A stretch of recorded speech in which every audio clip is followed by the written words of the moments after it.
உத்தரப்பிரதேசத்தில் காதலித்து திருமணம் செய்து கொண்ட பிறகு கைவிட்டு சென்ற பெண் ஆட்டோ டிரைவரை காதலன் சுட்டு கொலை செய்துள்ளார். நண்பர்களின் துணையோடு அரங்கேற்றப்பட்ட கொலையின் திடுக்கிடும் பின்னணி என்ன? உத்தரப்பிரதேச மாநிலம் ஜான்சியின் முதல் பெண் ஆட்டோ டிரைவர் என்ற பெருமைக்கு உரியவர் அனிதா சௌத்ரி. பெண்களுக்கு நம்பிக்கை அளித்து தங்கள் சொந்த காலில் நிற்க உத்வேகம் கொடுத்து வந்த அனிதா கடந்த 4ஆம் தேதி இரவு ஆட்டோ ஓட்டிக் கொண்டிருந்த போதே மர்ம நபர்களால் சுட்டு படுகொலை செய்யப்பட்டார். அவர் ஓட்டிச் சென்ற ஆட்டோ ரோட்டோரம் கிடந்தது. அனிதாவின் உடல் சாலையோரம் கிடந்தது.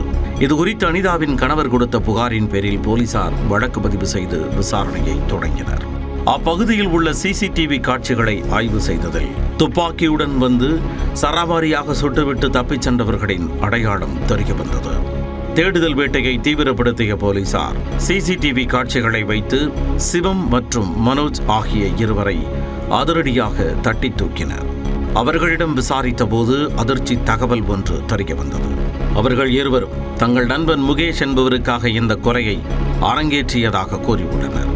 முக்கிய குற்றவாளி முகேஷ் யார் என விசாரித்த போதுதான் போலீசாருக்கு பெரும் ட்விஸ்டாக இருந்தது.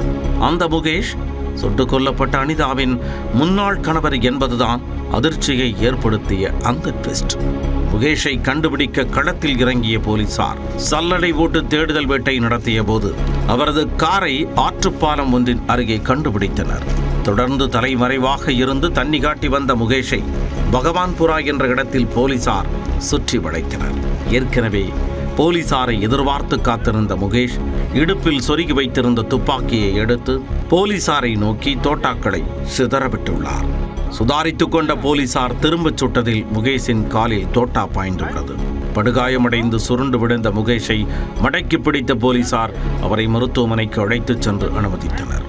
அவரிடம் விசாரித்த போதுதான் கொலைக்கான காரணமே தெரிய வந்தது. அனிதாவும் முகேஷும் 6 ஆண்டுகளாக காதலித்து வந்துள்ளனர். இருவரும் கோவிலில் திருமணம் செய்து கொண்டுள்ளனர். ஆனால் அவர்களது உறவு நீண்ட நாள் நீடிக்கவில்லை. இருவருக்கும் இடையே கருத்து வேறுபாடு ஏற்பட்டு அடிக்கடி தகராறு ஏற்பட்ட நிலையில் அனிதா முகேஷை கைவிட்டு சென்று விட்டார். அதோடு அனிதா வேறு ஒரு திருமணமும் செய்து கொண்டார். இதனால் அனிதா மீது கடும் ஆத்திரத்தில் இருந்து வந்த முகேஷ் அவரை கொலை செய்யும் முடிவுக்கு வந்துள்ளார். அவர்களது திருமண நாளில் தீர்த்து கட்ட வேண்டும் என திட்டமிட்ட முகேஷ் நண்பர்களின் துணையோடு துப்பாக்கியை எடுத்துக்கொண்டு சென்றிருக்கிறார். சம்பவத்தன்று ஆட்டோவை ஓட்டிக்கொண்டு சவாரிக்காக சென்று கொண்டிருந்த அனிதாவை சாலை நடுவே தடுத்து நிறுத்தி சுட்டு கொலை செய்தது விசாரணையில் தெரிய வந்தது. இதையடுத்து முகேஷை கைது செய்த போலீசார் அவரை சிறையில் அடைத்தனர்.